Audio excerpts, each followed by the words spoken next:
Hello, everyone, and welcome to the 24th. Is that real? Wow. 24th. 24th Annual Wilde Awards, where children's book reviewer Susie Wilde presents her top picks of the year for kids and teens.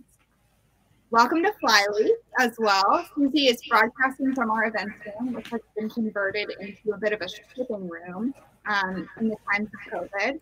She's got quite the setup, and we are all ready to go and to hear about her top picks.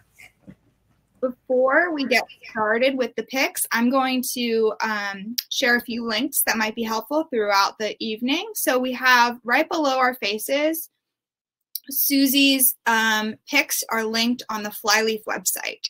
So you can click that link. It says Shop Susie's Picks, and you can browse through the list as we're talking, and you can shop along, basically. So add anything to your cart that looks good.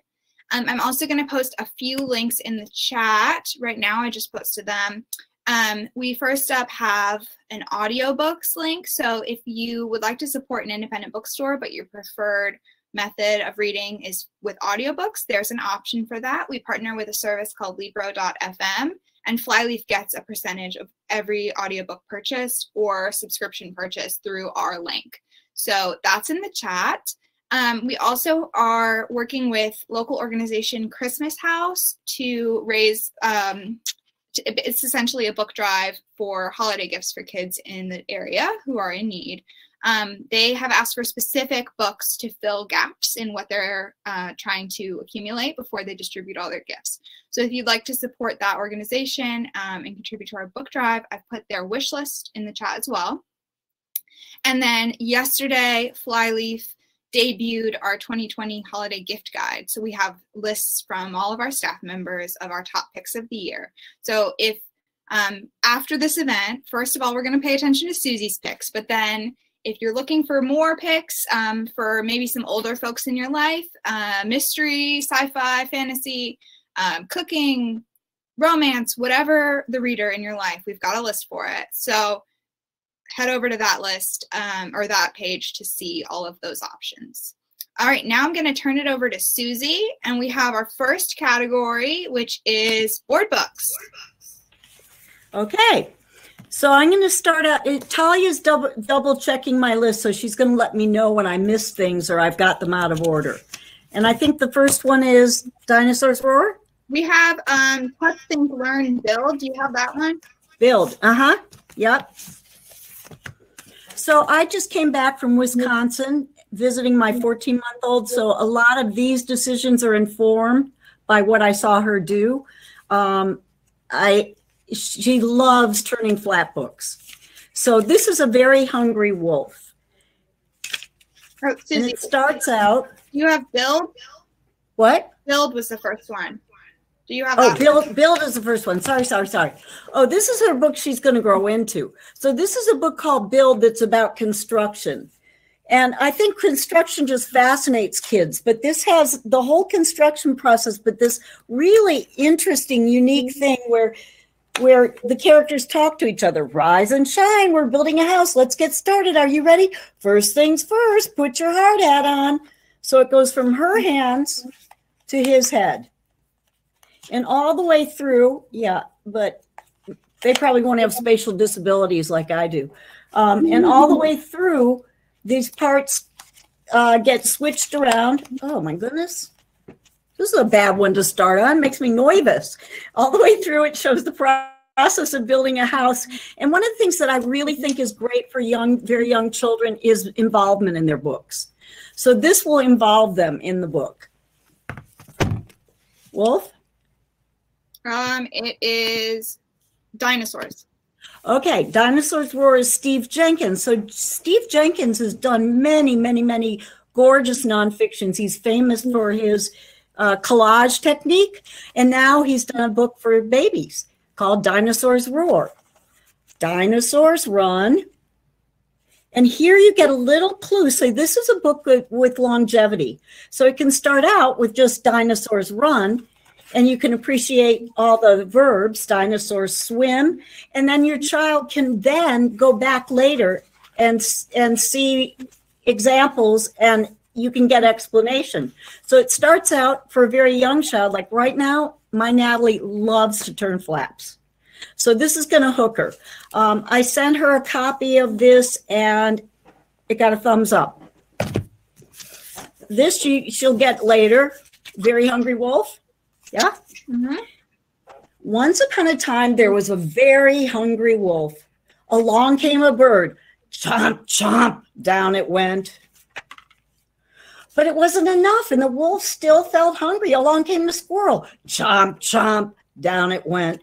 So what I love about this is that the flaps, I read it to her online, which is hard with a flap book, but she got really into it, and she's not highly verbal yet, but I know that, again, this is a book with longevity. When she'll love the flaps now, she'll love the repeats and hearing them, and later she'll be saying those repeats. I also love that it's a little dark and twisty, because the thing about babies' books is you're going to have to read them 8 million thousand times, so there may as well be a little humor for parents as well. And then I think we're missing the last one in that category. Yeah, Let's Play Monsters. Yeah, that's Natalie's pick. That's Natalie's favorite book. And it's Lucy Cousins who's done a ton of children's books, board books, everything else. But this is a little bit older book, and it's about a family playing monster. And it's got lots of sounds and lots of action and lots of drama, because that's another thing you want in your board books is drama.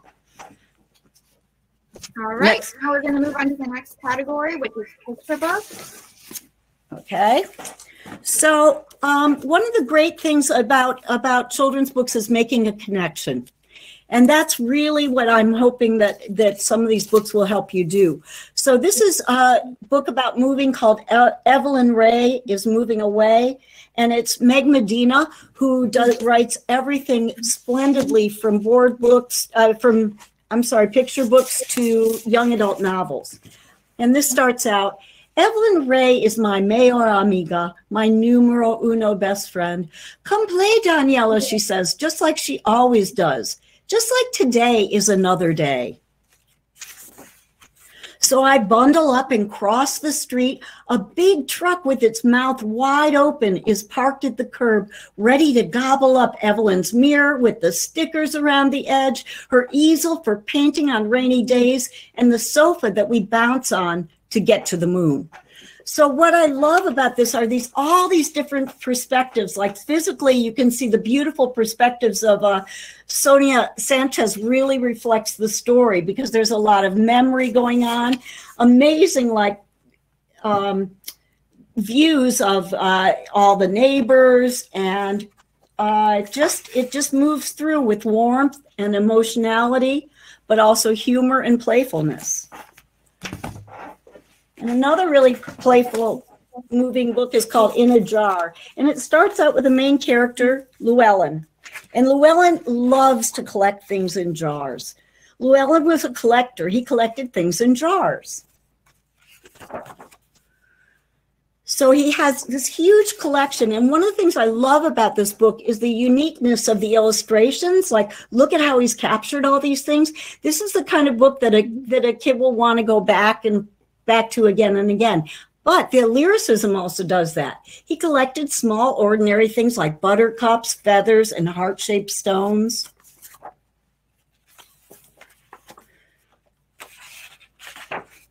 One night, the sunset painted the sky the color of tart cherry syrup.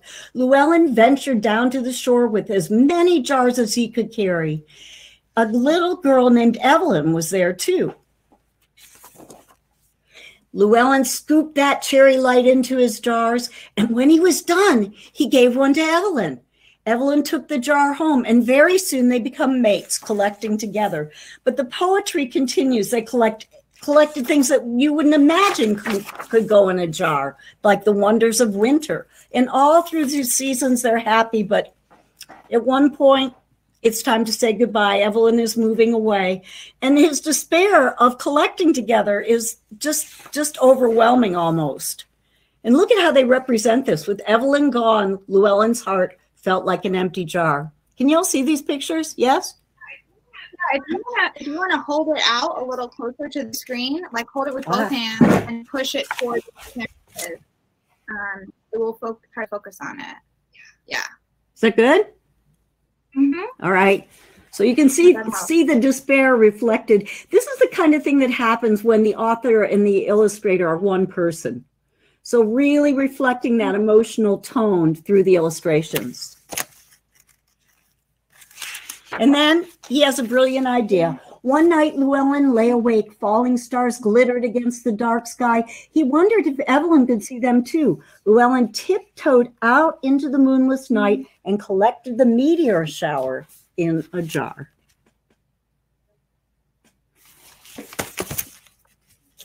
And then he comes up with this brilliant idea. They can mail their collections back and forth. So it's a really beautiful story of how to stay in touch over distance. And also, again, both those books really lyrical and emotional and yet playful at the same time. I want to talk a little bit about my grandson, Zachy, who is starting to read.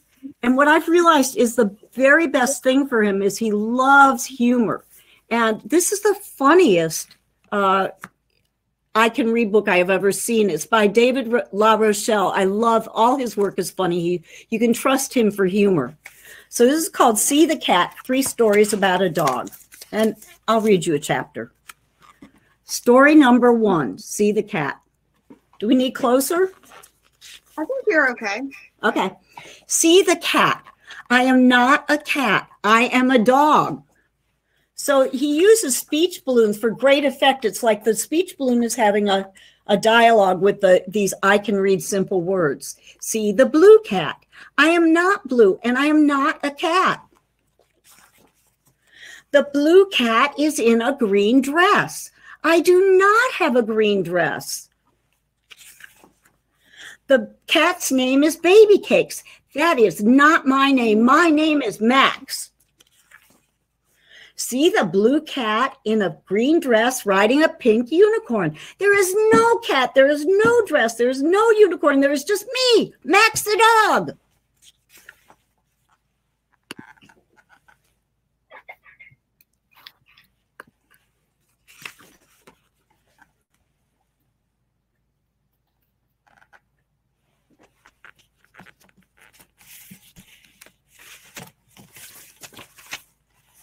Oh. See the red dog. I am so embarrassed. So all these stories have great sense of rollicking humor and they turn that kind of primer language into fun. Susie, I think we missed, do you have either A is for Apple or the invisible alphabet? Yeah. Do you think we ought to have you introduce every book? That's Just fine. let me know when I mess up. Okay, 2 books on alphabet. Like alphabet's books are tricky to do. And there have been so many that now you have to be a little bit thinking about the uniqueness of what you're going to do. This is called the invisible alphabet. Can y'all see the word invisible? Mm-hmm. You have to be my audience of one, Talia. A is for air, B is for bear. So right away, I think we've got a little laugh like, oh, this is an interesting way to talk about invisible. And we get to D is for delayed. What's delayed? What are the people feeling about that delay? They all have a story. So every single page has great discussion points and things you can come back to and things children will notice on the second read, which is when you spend a lot of money for a book, you want a second read. New favorite just came to me is called A is for Apple Unless. And it's by Tom Llewellyn. Again, great humorist. A is for apple unless you're being chased by a blood-sucking vampire. Then A is for ah! B is for ball unless a ball just smashed me in the belly. Then B is for barf. C is for cat unless you're a cat. Then C is for canary you just ate. Bad kitty. D is for dog unless you have a dog and then it's your job to clean up after him. Then D is for doo-doo. I have to skip ahead because I have a favorite here. F is for frog, unless you had beans for dinner. And then F is for a smelly noise that rhymes with art. And I love the fact that the word is not said, but do you not know the kids will love that page? Absolutely. All right. If you come to Earth? Yeah, hold on 1 second. Yes, If You Come to Earth is the next one. Okay. This is Sophie Blackall, who has many, many amazing books. I love the story behind this book. So she was working at a school in Bhutan and realized that she could not talk to the children. They didn't have a shared language. But she ended up sharing, she's an illustrator and a writer, and she ended up sharing pictures with them. And they just went wild. And she went to somewhere in Africa, Sierra Leone, and wanted to talk to those kids. So she got together thinking, like, I want kids to talk about what would happen if you come to Earth. What is Earth like? Now, that's a huge universal to introduce with a kid. Brilliantly, she structures it in a wonderful frame. Dear visitor from outer space, if you come to Earth, here's what you need to know. You can find us near a big sun and a tiny moon and a bunch of other planets. Ours is the greeny blue one. She talks about how people live in different places. People live mostly live on the land in big cities and small towns and tiny villages, or, let me move this close. Her perspectives are so amazing in this. And the views that change. And you want to know, or where? In the middle of nowhere. Can you see that tiny little house in the middle of nowhere? Mm-hmm. So it's just the denseness, and then you flip the page. This book is like brilliant in terms of like both the artistry and how they work together. And she talks about the world. All kinds of homes, all kinds of families. There's more than 7 billion people on Earth. We all have bodies, but everybody is different. Again, here are these kind of big abstract ideas, and boom, she brings it back home. Except for my friends who are identical twins and look the same, except for Mustafa's mole. So she leads you into these glorious explorations and then comes back and roots it in the viewpoint of a child. I love this. The sea looks empty. And she does these dot, dot, dots. You can barely wait to turn the page. But actually, it's full. Fish can swim, but they can't walk. And my favorite illustration of all is this one. Some birds can swim and walk and fly. If I had to choose, I'd be a bird. And if you can see, she's built this bird out of many, many birds, which is a beautiful representation of this book. And before we go too far afield, we come back to the world of a child with the ending. If you come to Earth, you can stay in my room. Love, Quinn. Lift. So Lift is kind of, it's like a, Talia, don't you think it's a little bit like a graphic novel in a way? It's kind of heating kids up for graphic novels, but this is one of the greatest sibling books I've ever seen. So Iris is a beloved child, and you can tell her toddler brother is somewhat admired, but all of a sudden, he gets the idea that he can push the button. And the word that the author uses is betrayal. Because he's so cute when he does it. But where's Iris left? Well, Iris is so angry she pushes all the buttons, breaks the elevator, but she finds discarded the elevator buttons, takes it up to her room, and goes on mysterious adventures. Mm. So then comes the choice, like, is she going to share this with her brother or not? And I'll have to have you read the book to find out. But it's a marvelous, that wonderful thing of betrayal. Like, oh, my parents love me best, and now, like, my little brother's so cute. Playing Possum is by Jennifer Black Reinhardt. And the story is of a possum, Alfred. Alfred was born a possum, and when a possum feels nervous, it freezes and plays dead. This was unfortunate for Alfred. He was a very nervous possum. And he meets someone new called Sophia. Sophia was born an armadillo. And when an armadillo feels nervous, it curls into a ball. Meeting someone new can be scary. So Alfred played dead and Sophia curled up.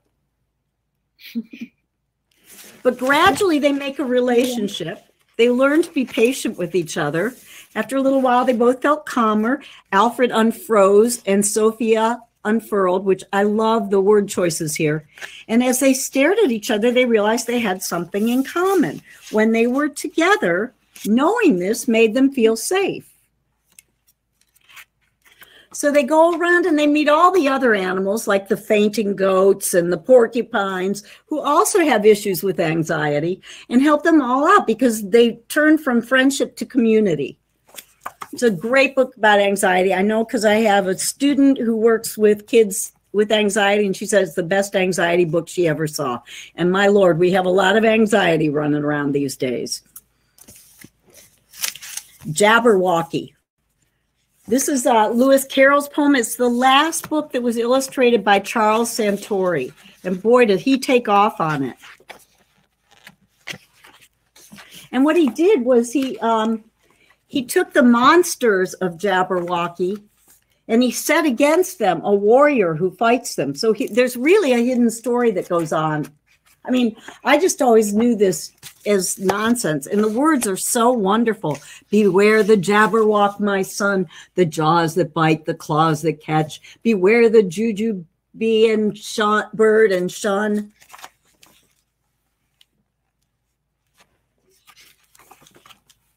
The frumptuous bandersnatch. So I don't know if anybody's having flashbacks when they read that, but it's great that he put a story with it. And look at how these pictures are just lush. You want to melt into this world.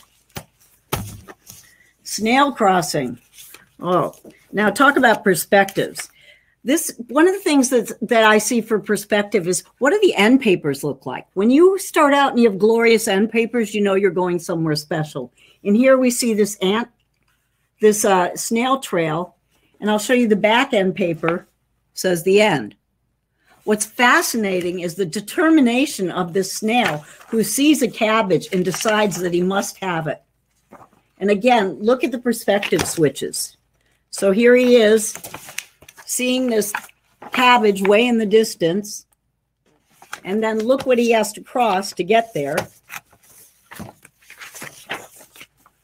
And he faces all kinds of challenges. If that isn't bad enough, he faces a bunch of ants that are in his way. You're standing in our way. We've got a road to cross here, yelled a troop of rowdy ants. And they probably would have carried on like that if it hadn't started to rain. Well, the generous snail invites him in before they drown. Tea? Asked the snail. Oh, please. Thank you. That would be lovely, said the ants. Click. And here you see this whole reality that functions in the snail's home, and how he welcomes these ants into his home, and they become his friends, and they do something for him by the end. Is that category, Talia? Let me just check. We have a few more. I Am Every Good Thing and Sugar and Milk. Okay, so the books that I just covered are kind of like 4 to 6 to 7-year-old books. These are a little bit older. I Am Every Good Thing is a new book by Derek Barnes and Gordon James collaborating again. They did the book Crown that just went viral. They're so talented. And this is a book you want to linger on. And it looks like, I mean, you could definitely read it with a small child, but there's a lot in this that is great for talking about things. I am a nonstop ball of energy, power, and full of light. I am a go-getter, a difference maker, a leader. So every single one of those words, that's going to like thrill a child hearing the language, but fly over his or her head until they're a little bit older, and you can discuss what those things are and what they mean. And I am Saturday mornings in the summertime. I am 2 bounces and a front flip off the diving board. I am hilarious. I'm the life of the party. I am that smile forming on your face right now. I am a grand slam, bases fully loaded. I'm a nasty 2-handed dunk holding onto the rim, just to remind you that I'm still the man. Believe that. And it goes on, and he talks about how he's brave and he's hope and he's my ancestors' wildest dreams. I'm worthy of success, respect, safety, kindness, and happiness. And all those are worth talking about, all those things. I'll tell you, the part of this book that it makes me so sad is the dedication to Tamir Rice, Trayvon Martin, and the list has gotten longer since this dedication, which is really sad, and it's a very important book to share. A couple books. This is a book. There are a lot of books about refugees, and there have been so many that now people are taking really interesting angles. And this is by Ferti Umgar, and it starts out, when I first came to this country, I felt so alone. And she has lucked into an awesome illustrator who really, really gets what she's talking about. There's so many immigrant stories, and this is a whole different frame to see through. Because this little girl has landed with her very wonderful aunt and uncle, but it's still not home. My friends and my family, we're all back home. I miss my mom and dad and my cats, Kofi and Baklava too. And you see how her fantasy, can you see that? Like the style kind of changes, and it's lush and rich because that's what her dreams are about. And her aunt and uncle try very hard to explain what her life is like, and they do so with a gorgeous story. And it starts with a bunch of immigrants long ago who are traveling the seas looking for a place to live, and they finally come to a kingdom, but the king believes things are too crowded. He said it's kind of like this glass of milk. It's filled right up to the top, and we just don't have any more room. He's talking without language, but one of the brilliant leaders does is he takes sugar and stirs it into the milk. So without really saying, we can sweeten your world, he says, we are sweetening your world. So the allegory is beautiful in that. I also want to mention this book, We Are Water Protectors. So it's a great way to talk about environmentalism with children. And this is written from a Native point of view. And it's got a really big spiritual quality, which I think it's a great angle on talking about this. Water is the first medicine, Nokomis told me. We come from water. It nourished us inside our mother's body as it nourishes us here on earth. Water is sacred, she said.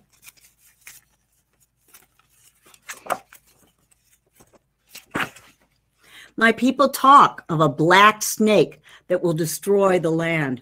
So it's a whole metaphor about oil and the greed and thirst and hunger for oil and how it's taking over the land. But beautiful, beautiful, lush watercolor illustrations. Missing? No, you're good. Next is nonfiction. Okay. Two Views of Bees. This is called Beehive by Jory Hurley, and she has a whole series of books. You can always trust her. She has a big, huge, one word and a big, huge palette to talk about. Buzz. Swarm. And we go on and we see pollinate. So what a great way to talk to kindergartners or youngers about this book, and they go into making honey. So it's very simple and very rich in detail. And here's an older honeybee book by Candace Fleming, who is a genius at nonfiction.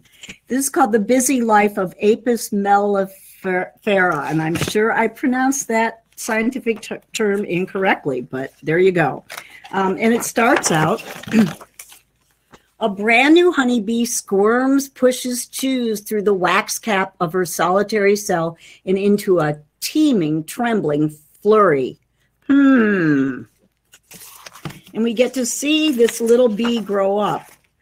Look at this amazing cover. This is Eric Roman, who's an amazing illustrator. So it's the best you can get in nonfiction and the best you can get in illustration, makes it amazing.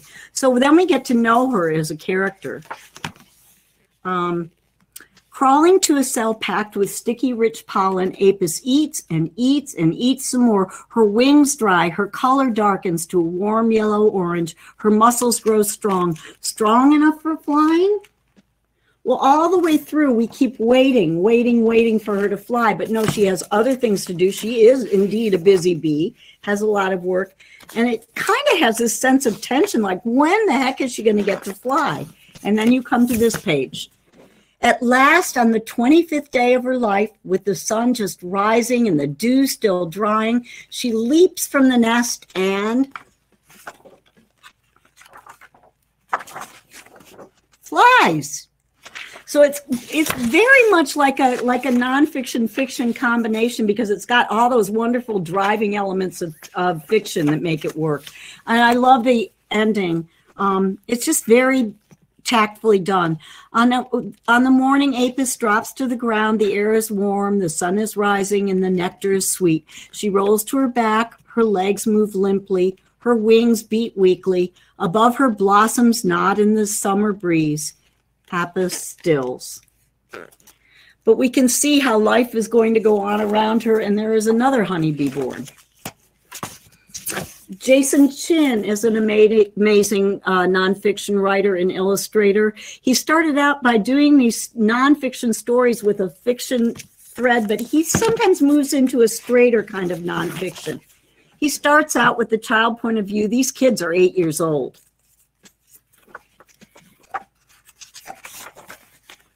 They are about 5 times as tall as this book, but only half as tall as an ostrich. The ostrich is the tallest bird. So we get this nonfiction, but it's all related. Like our whole world is related. And we go from these children into talking about the universe. Marvelously done. I want to mention a couple picture book biographies, which are really hot. I love reading these in classrooms. And this is called Lift as You Climb, the story of Ella Baker.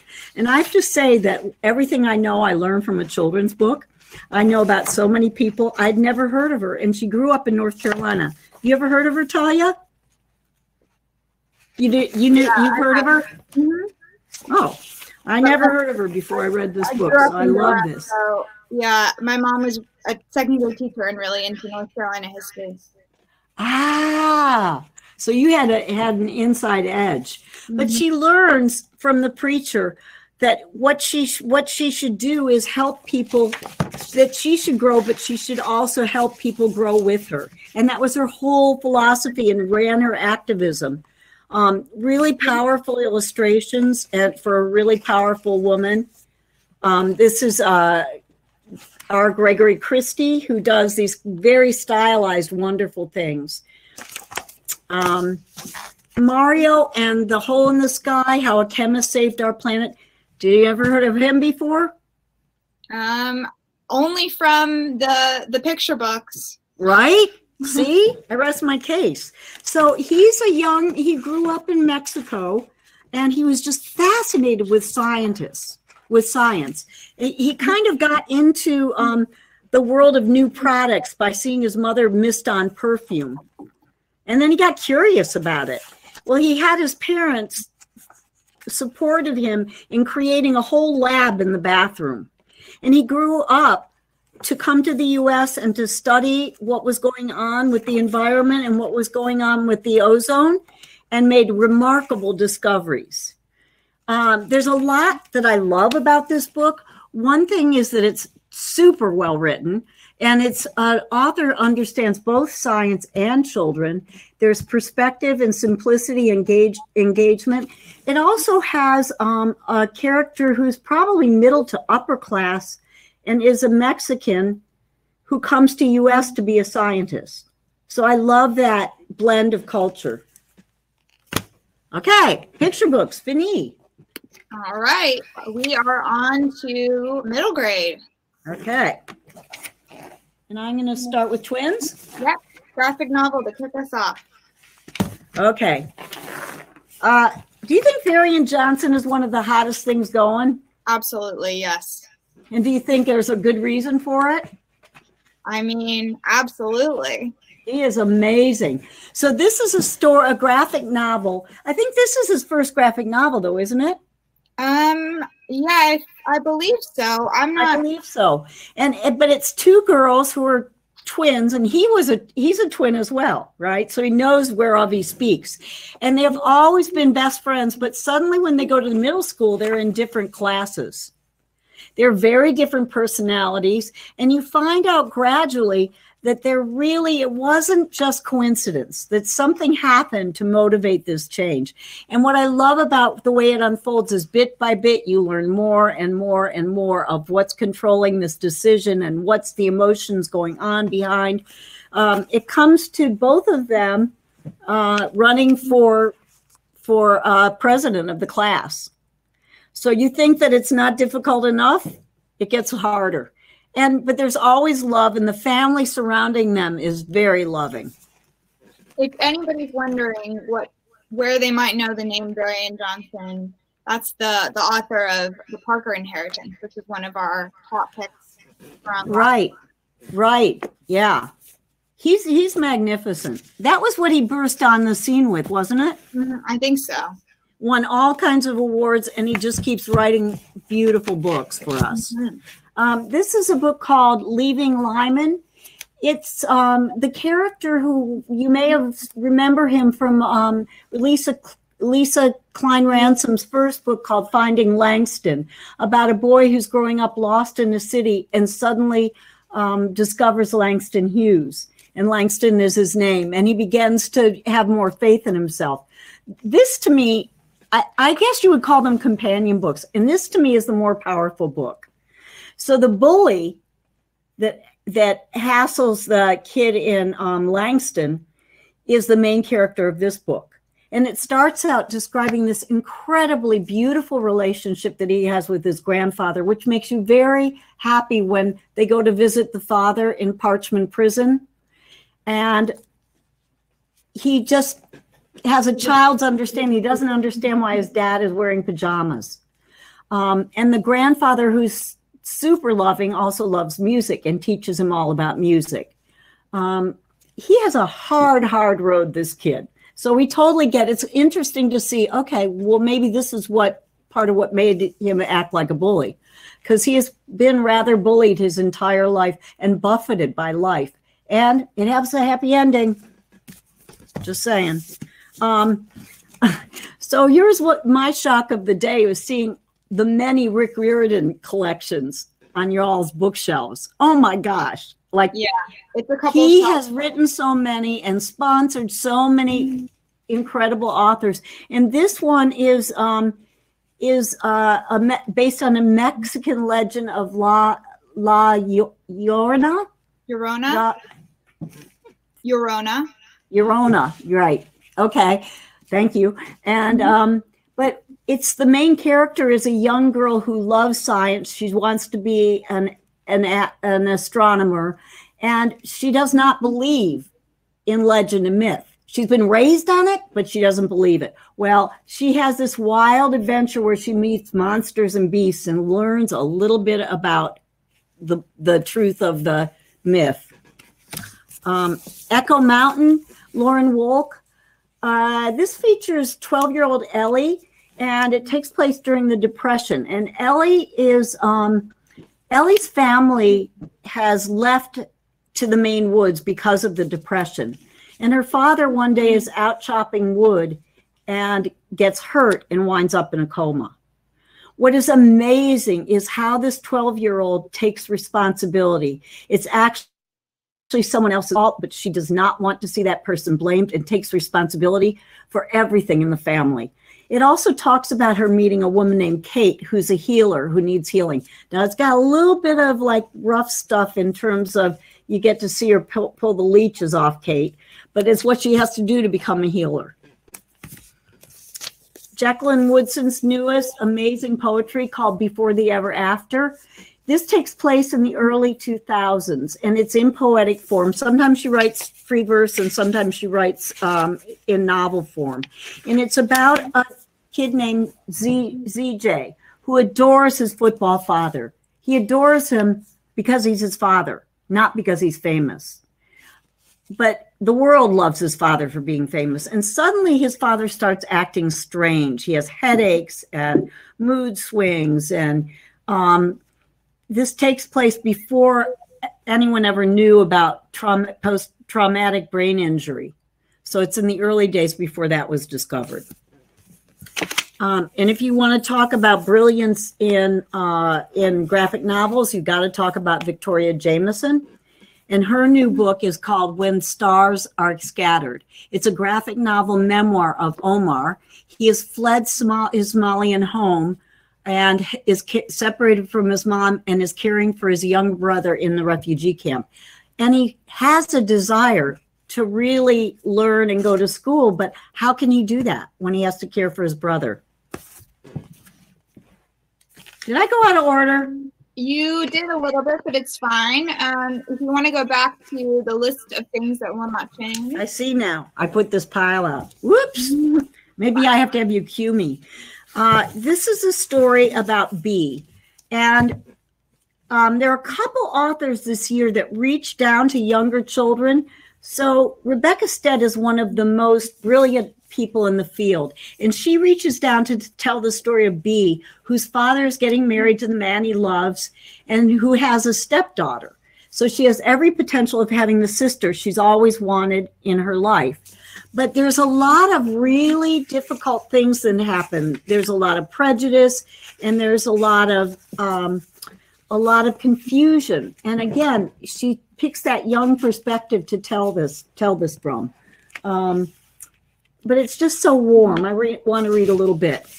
Mom and Dad told me about the divorce at a family meeting. I just turned 8. We never had a family meeting before. I sat on the couch between them. They didn't look happy, and I suddenly got worried that something was wrong with our cat, Red, that they were going to tell me he was dying. A boy in my class that year had a cat who died, but that wasn't it.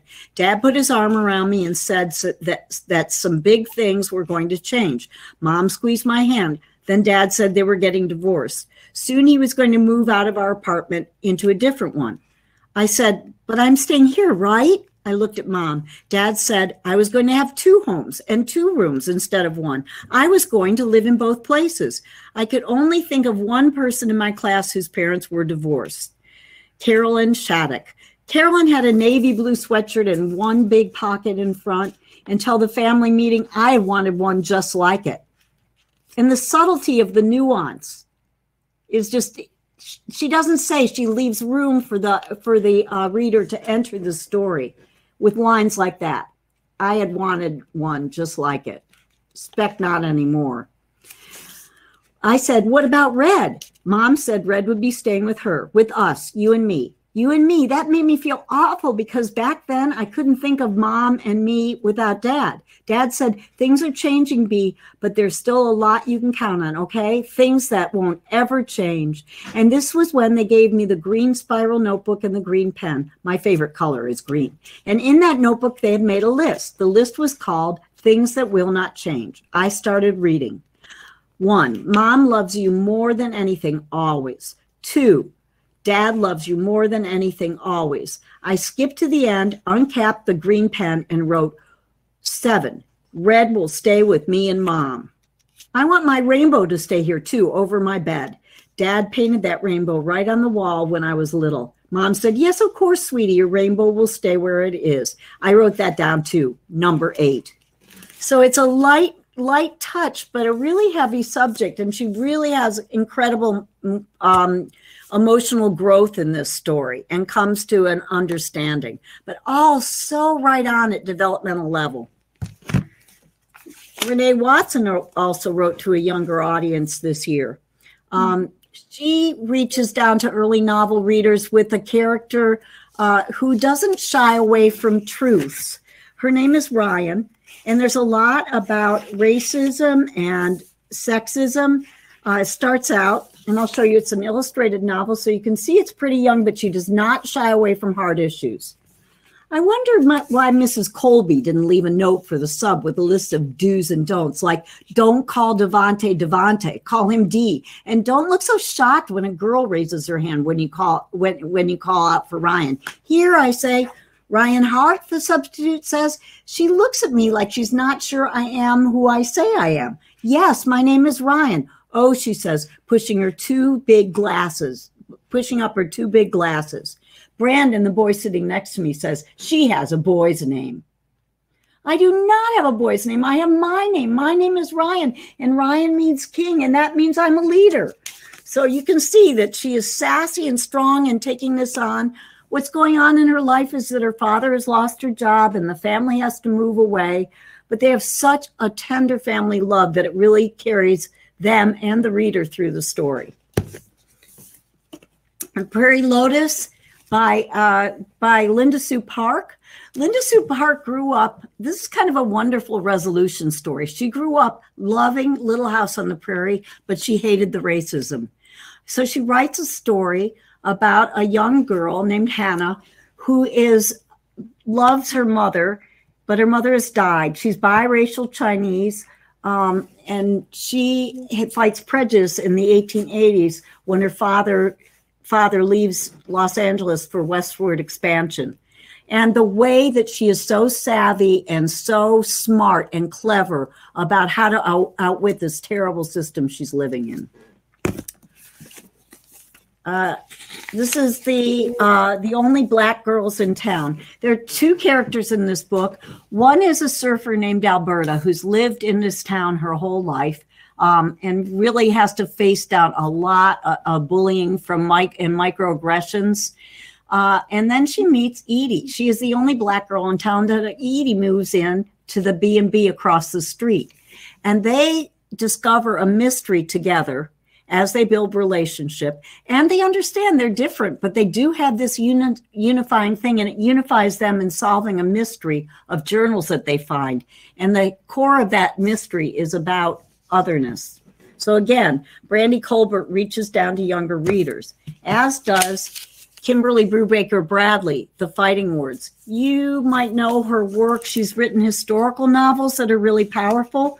So I had a little bit of a hard time opening this book because I'm thinking like, wait, this is contemporary. This isn't Kimberly Brubaker Bradley, but it's a powerful story. It's told by Della, who's just been placed, it's told by 10-year-old Della, who's just been placed in childcare with her older sister, Suki, who's 16 years old. The man that they were living with has been incarcerated.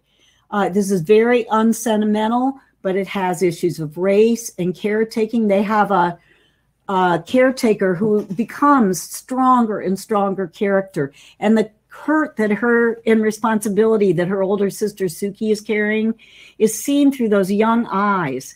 And when Suki starts pulling away a little bit, she doesn't really understand at all what is going on until she comes to understand everything. It's a painful book, but it's beautifully written. And again, it's couched in that very innocent viewpoint. Now did I get it? I think so. We don't have Zoe Washington in stuff. If you want to talk Zoe Washington. Neither in your collection nor in mine, sadly. Well, we've had it. It keeps selling out. I know. You have a better excuse than I do. I loan them to friends and then they don't walk home to me fast enough. But yeah, you keep selling out, which is a great thing, which let's sell you out tonight. Let's sell out all these books. But I was grateful they were here for me. So now we're moving into young adult. You want to talk a little bit about Zoe? Oh, sorry. So Zoe is a 12-year-old who lives very happily with her mother and her stepfather. Very caring man, very loving family. She loves to bake. She's having a little bit of an issue with her next door neighbor.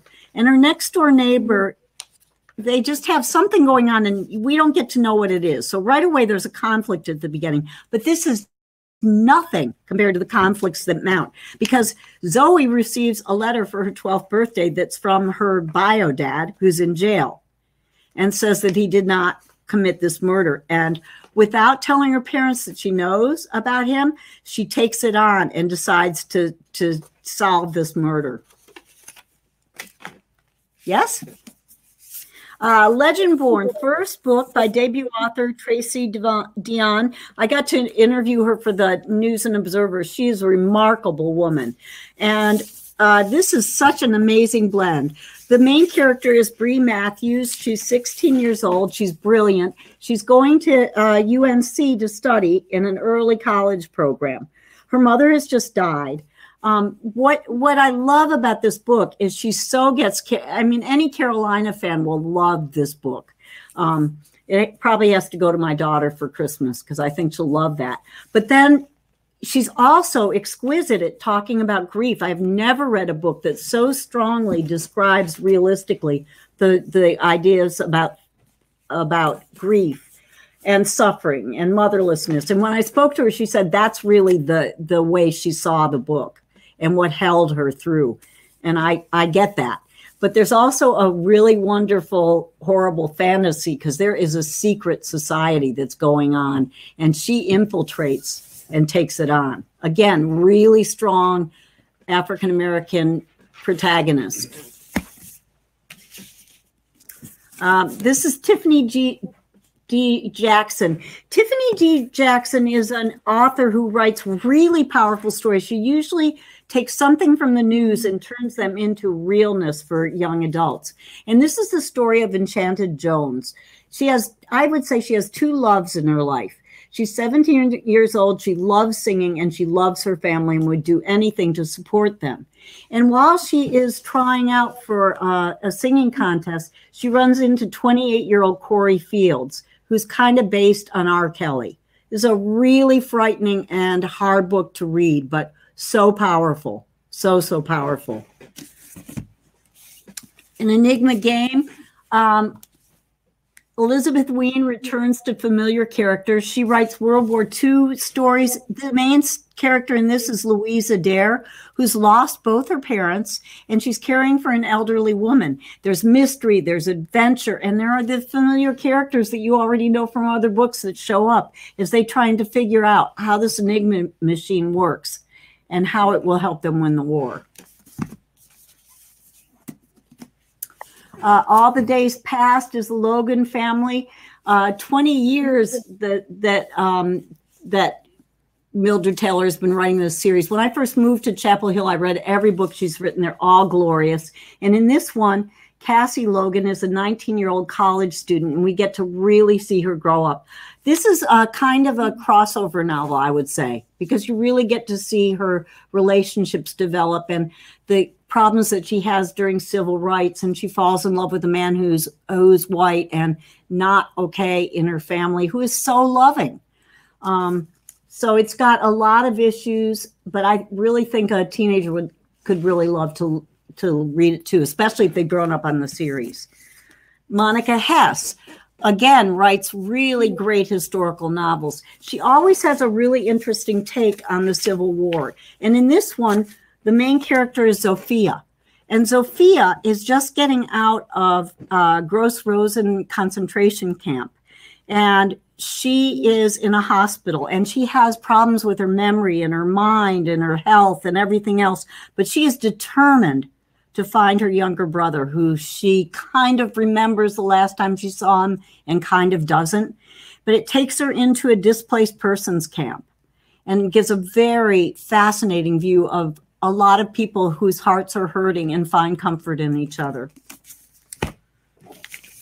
Dear Justice is written by Nick Stone, and sorry, let me move these books. Nick Stone again is one of the greats in children's literature, and she wrote a book called Dear Martin that won all kinds of awards, and it's about a young man coming of age and finding out the horror that can surround his world.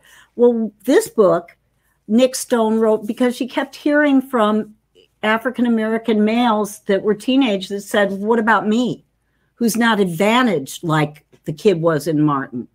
And so she writes about Dear Justice, who is anything but advantaged, but he is advantaged in that he has his friend, Justice, who is going to Harvard and is determined to prove that his friend is not guilty.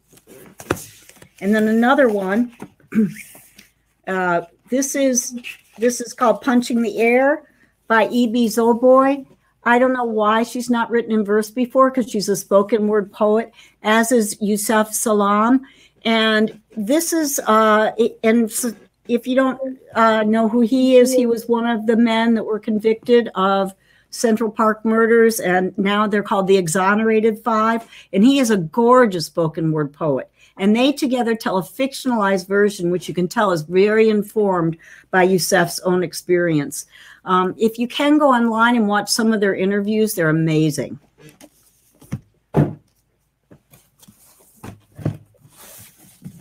Ooh, this is Sit on the Edge of Your Seat reading. This is called Girl Unframed.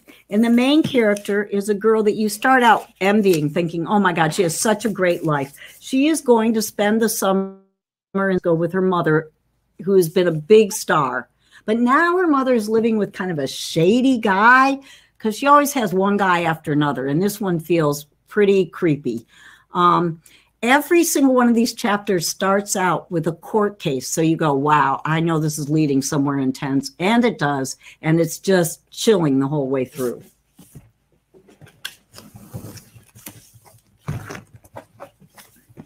A couple books I wanted to talk about in immigrants. This is called We Are Not From Here. And it's the story of cousins, Polga, who is a boy, meaning Flea, and his friend Chico see a murder by a gangster. And it is indeed the same gangster that his sister has been raped by. I mean, his cousin has been raped by. And so they travel all from Guatemala all the way through Mexico. And there's a horrifying scene where they take La Bestia, the train that will get them there. And it's very, very sad, but very powerful. As is Daniel Nayeri's book. Did we get this on the list then? It should be. Okay. Because you're that good, Talia. So this is one of the most powerful voices that I've ever read. So Daniel Nayeri, he calls this fiction, but it's very much based on his coming from Iran to live in Oklahoma, where nobody has ever seen anybody like him or knows any of his customs. And he speaks to you, the reader, and I swear you entered this book.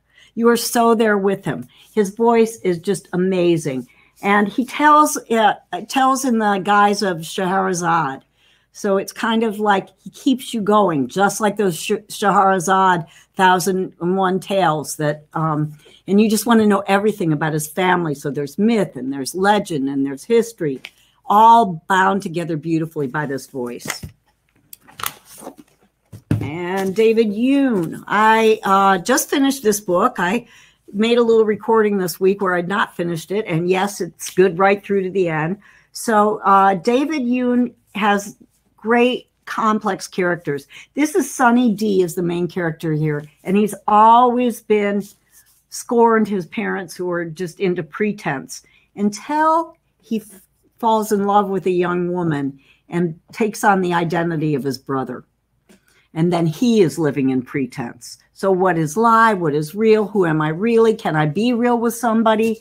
It has a lot of fast-moving dialogue, and the wit is great too. And then Garth Nix never ceases to amaze. This is called The Left-Handed Booksellers of London. And it's the story, main character is Susan, who's going to London in 1983 and discovers, it's kind of an alt history. She discovers she's led by a guide named Merlin, who takes her around and shows her what's really going on in the darker side of London.